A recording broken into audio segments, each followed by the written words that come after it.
thank you so much for joining us today. This is so exciting. Obviously, we've already connected a little bit, so I just want to kind of repeat for everyone else. But the minute I saw your picture and I was kind of looking through the website, I just kind of knew we were meant to have this chat. So thank you so much for joining me today. You're welcome.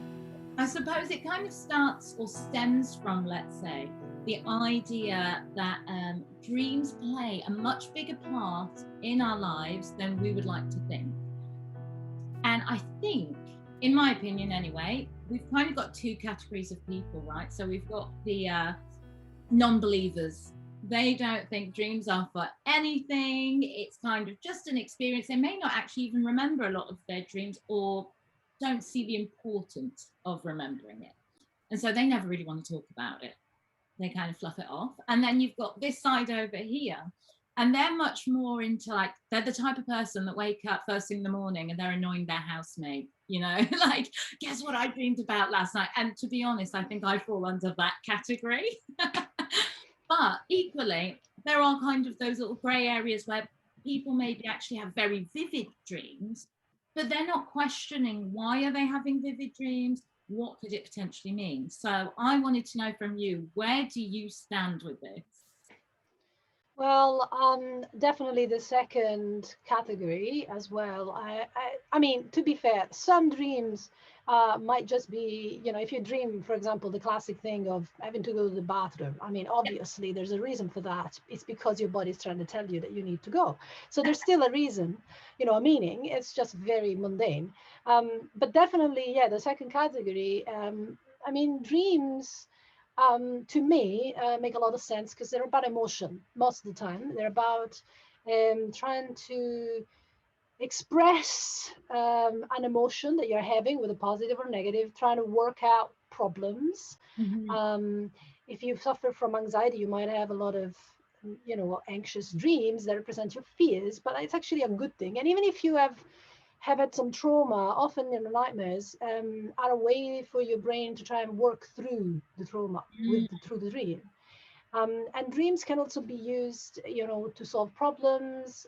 There's a whole category, you know, of then lucid dreaming, which is a whole, you know, really interesting topic. Yeah, so I mean, dreams are very, as I've always been, for me, kind of no-brainer. I've always been really connected to my dreams. I remembered all my dreams as a child, and I couldn't understand why people wouldn't be interested. So I suppose if, okay, we're talking to someone who's maybe a little bit more cynical, if they watch this and they're like, yeah, no, you haven't convinced me. How would you put, in a simple way, to that person watching why they would benefit or why it could interest them in looking into it? Well, I mean, the thing is, it's like, wouldn't you want to know what's actually going on under the surface, you know, in your body? I mean, you know, you take the idea of just the body, right? Okay, now you could live your life, the entirety of your life, not knowing how your veins work, how the blood circulates, how you know, how this amazing machine, or for lack of a better word, works. You could live your life like that. But the thing is that you wouldn't really be in charge at all of it. I mean, you wouldn't be aware at all of anything you could do to make it better. So if you don't know how your body works, well, you might eat badly. You might not go to sleep at the right time. You might, you know, not take care of yourself very well. And so it's your choice if you want to do that. But the same goes with dreams. It's like, if you know yourself, you have more of a chance to actually be a creator of your life to a degree, you know, to have some free will to go, right, okay, where do you want to go? If you have no insight into who you are, and I believe the dreams can offer the best psychotherapist in town, you know, much better than an actual psychotherapist. Yeah. And, you know, then you have a lot more, you're awake, but awake meaning when you're asleep, you're actually asleep, but you're more awake in the sense that you're more aware of what's happening, you know. And if you are aware of what's happening, then there's something you can do about it. You're not a victim. Yeah. How did you get into dreams? Was it that your family spoke a lot about dreams, or was it just intuitive almost? I guess intuitive. My family doesn't get it at all. In fact, Really? my father dreams a lot and remembers a lot and has dreams like mine, quite, sometimes really logical, like movies from the beginning to end. And, I've even had dreams with titles, like I've gone to the movies and there's titles and I see everything, but they never understood them and often ask me, this is strange, this is crazy, what does it mean? So the way that it's emerged in me, it's just that as a kid I had very vivid dreams, often nightmares, but I didn't mind the nightmares, Yeah. weirdly enough. Maybe because I'm a horror fan and I kind of get horror, I get taboo subjects, I get darkness, I get, in my profession I am sort of into um the hidden, the unknown, the mystery. I want to understand it. So from a very early age, I had very, very vivid dreams that actually changed my life. I've had a few dreams that actually, and I'm not exaggerating, I know it sounds like I am, but I actually did change my life. They gave me this message that I needed to hear in that moment. And I listened and something changed. My perception changed. Mind sharing a couple of those? Like what is God, I don't. the most Okay. Yeah. I think I'm gonna share maybe a couple of them. One that I had as a kid, and the other one I had more like in my 20s. So as a kid, I had a dream. I was very unhappy at a certain stage of my life as a kind of teenager, and I had this dream that I was about to die. Okay, and I was on a slab in the mortuary, basically, and I was sad because nobody had come um, to my funeral. Basically, in my actual life, I think I was suicidal. I was really unhappy, and in the dream, this was reflected by the fact that I was so sad nobody had come. yeah. And in that moment, I had this overwhelming feeling of sadness, and I thought, oh well, I'm basically this close to death. Should I just let go? And then I thought, well, you know what? Like, this is the choice. I can choose to die, or I can choose to survive, to live, despite the fact that nobody came, despite this loneliness, etc. Yeah.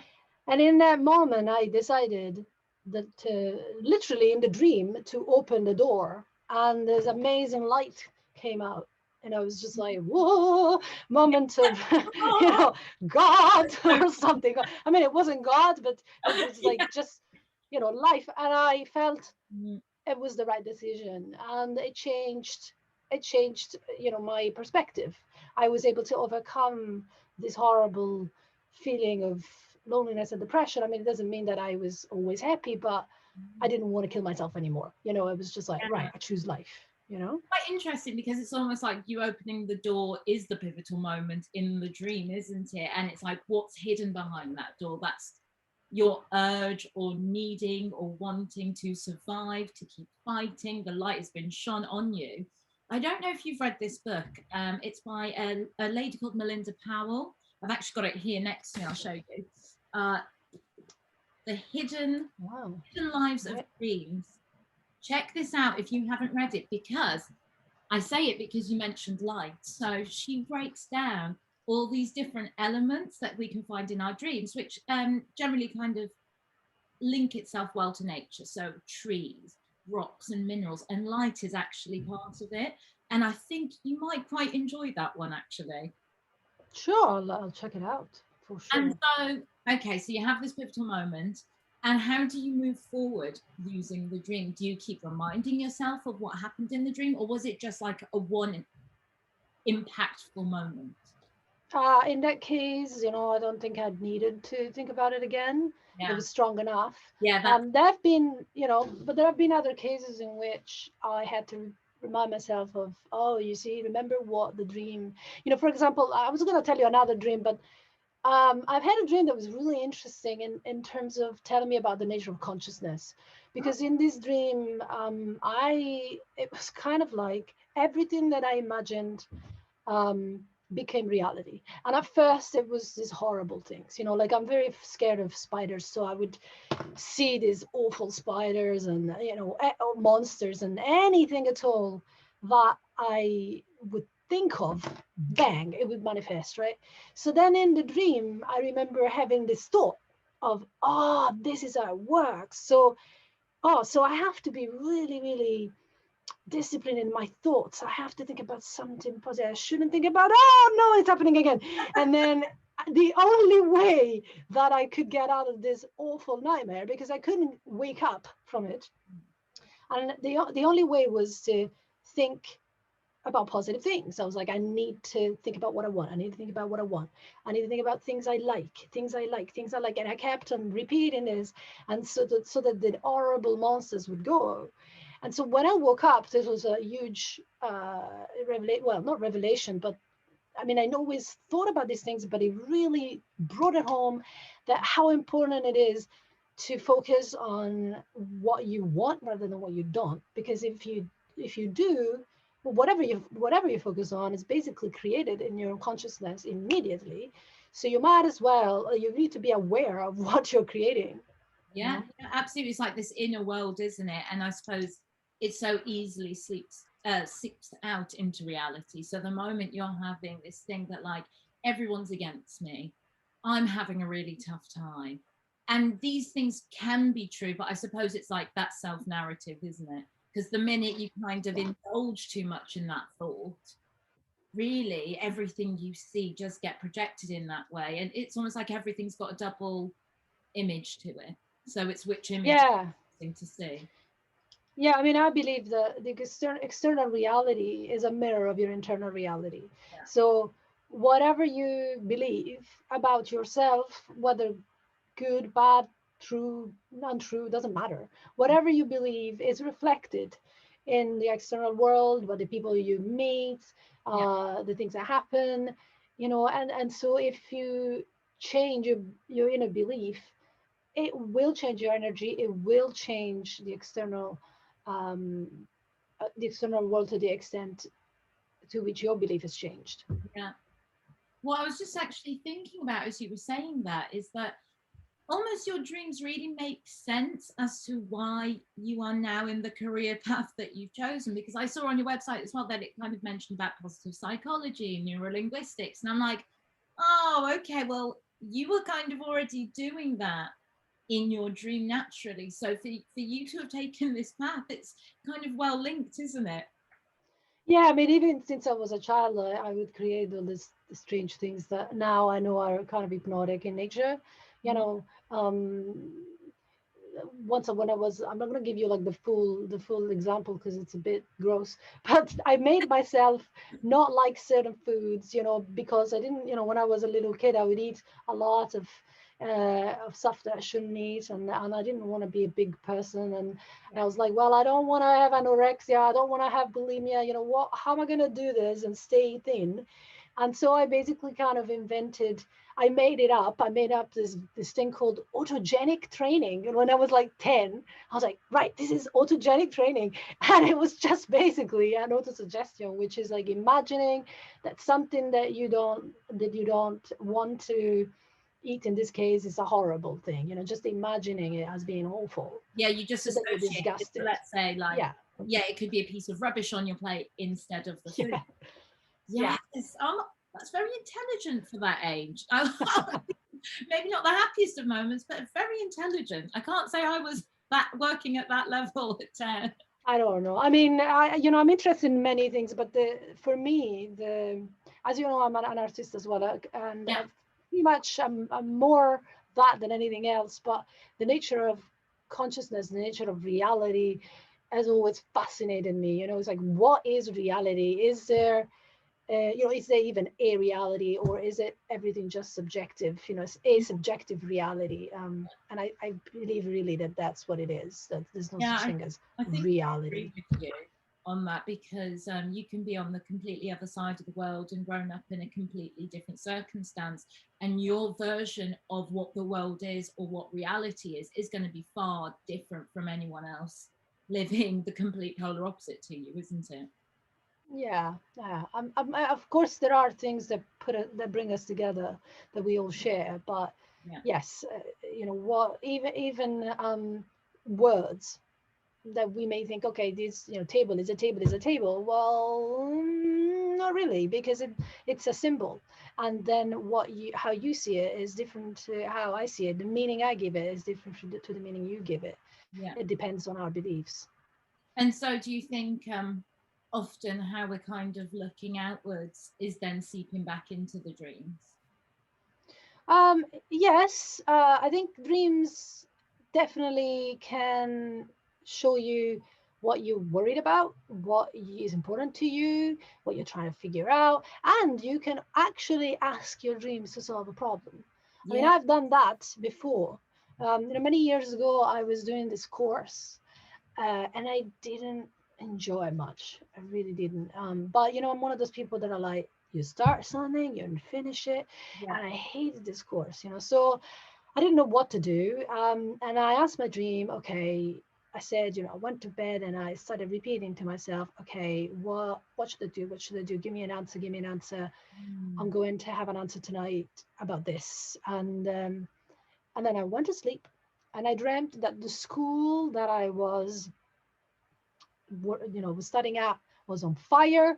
I was looking at it and I was like, yes, which is pretty obvious meaning of get the heck out of there. It really is. But yeah, about lucid dreaming, I don't know if you know Charlie Morley. Do you know Charlie Morley? Tell me more. Yeah, he's amazing. I've got his books.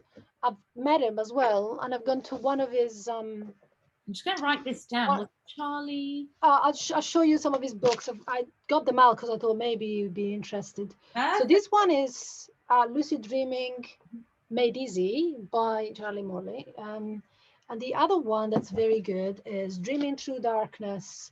And this one is to do with shadow work. I'm not sure if you know about shadow work. No. Tell us. Tell us Right. all. Oh God, it's such a big thing. But basically, okay, so Charlie Morley is a Westerner, but he's in, he has been training with Buddhists for a long, long time. And as you probably know, the Buddhists are very much into lucid dreaming. Mhm. Uh, they know a lot about it. So his work, though, kind of translates the Buddhist tradition and makes it more intelligible for Westerners. He's a Okay. very down to earth kind of guy.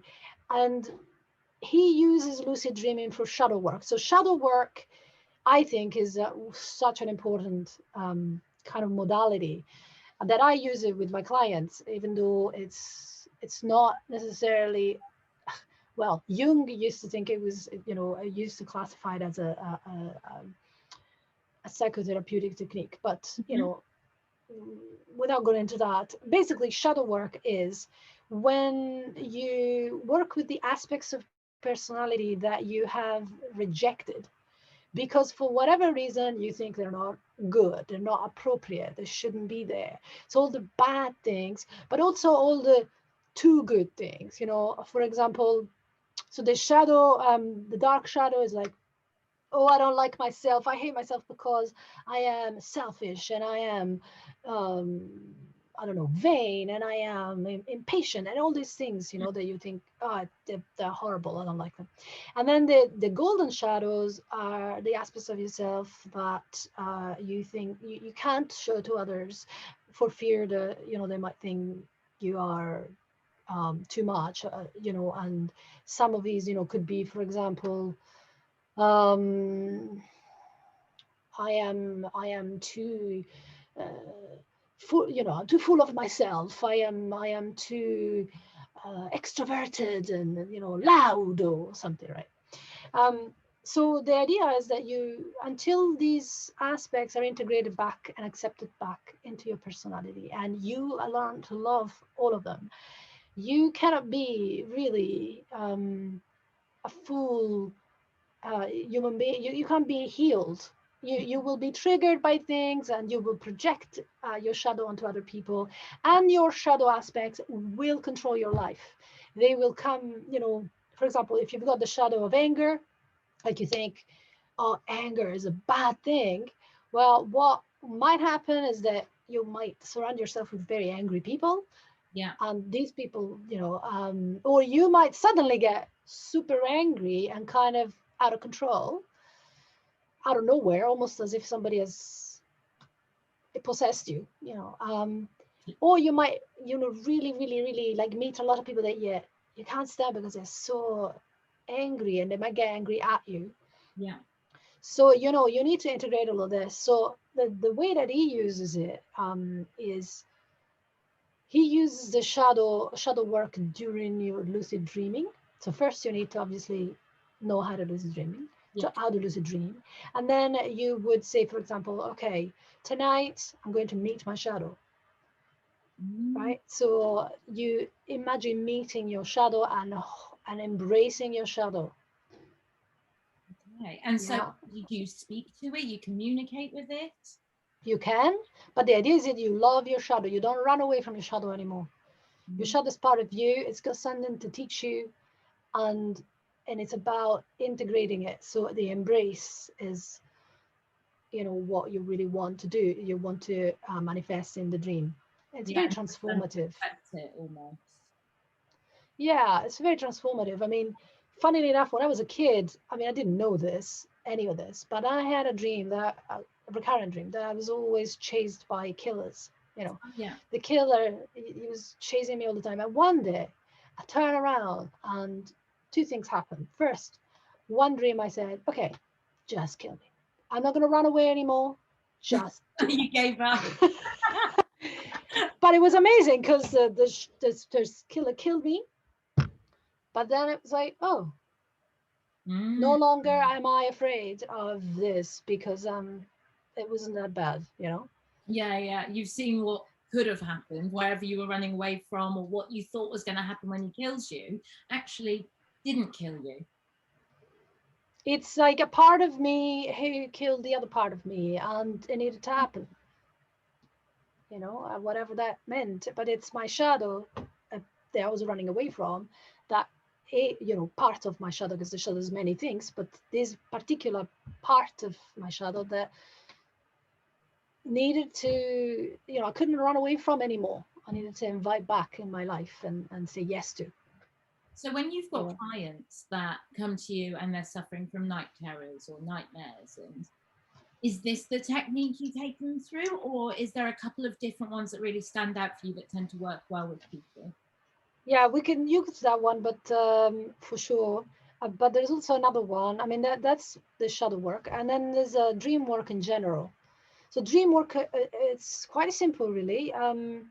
It works. It's not interpretation. It's got nothing to do with interpretation, because as we were saying at the beginning of this interview, before we actually started recording, you don't want to use an analytical waking mind method to really uncover what's going on in a very emotional, non-analytical state.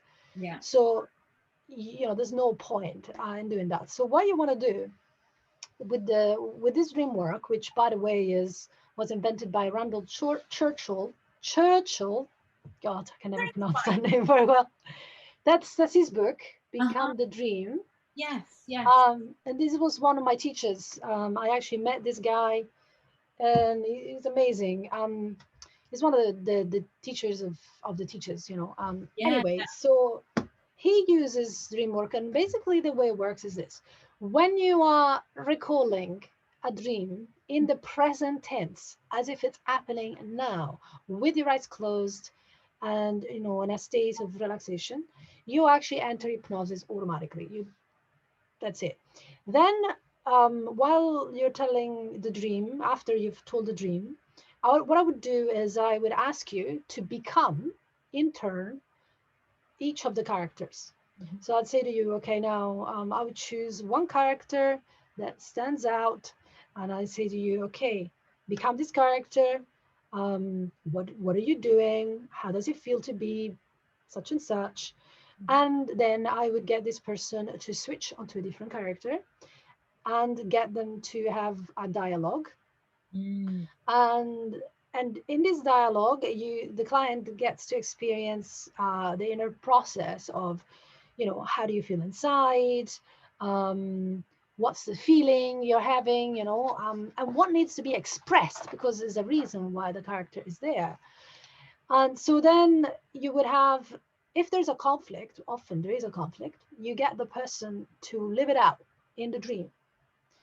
So, and there's some rules. So one rule is you don't take sides. There's no right or wrong. You don't analyze. You visualize the action. You are very direct. So you're like, okay, tell me who you are. And you don't ask questions, like, who are you? Because then, you can just get really, you can get off course. So it's like, no, tell me who you are. You take responsibility. So there's no, I cannot do this, I cannot do that. It's more like, I will not do this. I will not do that. And you got to be active rather than passive. So, like, oh, I'm paralyzed. No, I'm paralyzing myself. And you want to stay in the present, always in the present. So rather than, oh, well, I'm going to such and such and such, like, no, I'm going to get out of your way.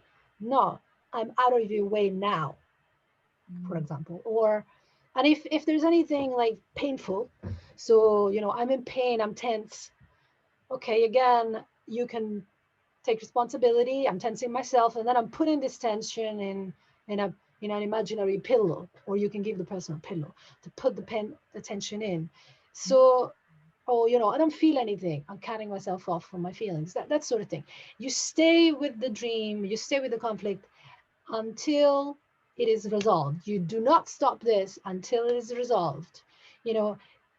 And if the person gets into an impasse, so for example, like, they can't resolve the conflict for whatever reason, then I would train the person in lucid dreaming. Because that's the way to get, resolving it in their own time. And then, of course, there'll be other things like post-hypnotic suggestions, positive suggestions, emphasizing whatever is being achieved through the session, and integration with the present life, reinforcing positive feelings, staying in the moment, that kind of things. It's quite interesting, though, because in a way, going through the process of being like in a role play, I feel like they kind of get to detach themselves from what actually the result is going to be. You are talking about how you're really feeling, right? But I think some people, when they're faced with someone else to talk about their feelings, it's hard to get to that point to be like, I'm stopping myself from doing this. I'm cutting myself off. So that's almost harder to say as you being truthful than it is being in a role and just saying what you think it was trying to say. Does that make sense almost? So I'm not sure what you mean, actually. Maybe I'm not understanding this. Are you saying it's easier when you're in a dream to take responsibility? So with the technique that you're kind of enforcing, you're able to take a step back and you're not as attached to what you're saying. So it's almost like you're accessing your feelings much quicker and or easier maybe than it would be to just sit with you in the first place and say, I'm feeling this way. This is what I'm doing. Oh, yes, because I mean, the thing as well is that you're not distracted by a million other things. You're just focusing on the dream, and the dream is emotional. It is about emotion. So you don't have to go and dig very deep. It's there.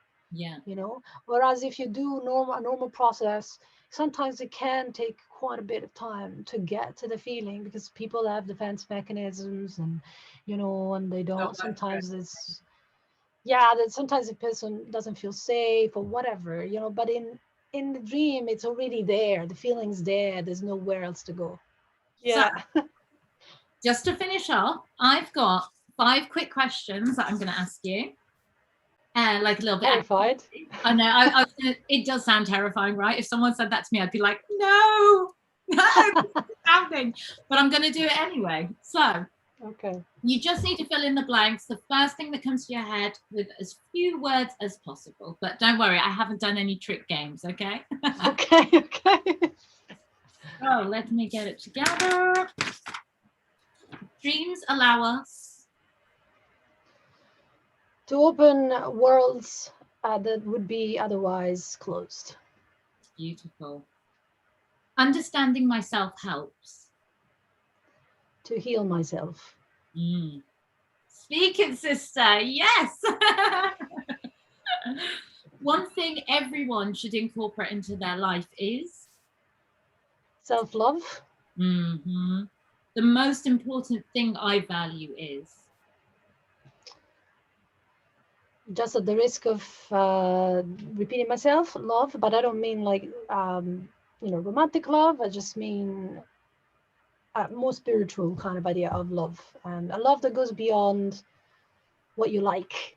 You know, loving also, loving the weakness too in yourself and others, and does that make sense? Yeah, absolutely. I really connect with that, actually. And the last one is I love to help others because I want them to know that they're not alone. Do you know what? It's been such an enjoyable conversation, and it went exactly how I imagined and more. I just really want to thank you so much for joining me today and giving me so much of your time and sharing with all of us some really great stories and your dreams. Those were brilliant. I loved it. I really feel the same. And, a lot of people in interviews are like, oh, I'm so excited and thank you so much. And it's kind of fake, but no, it's not fake at all. It's real. So thank you.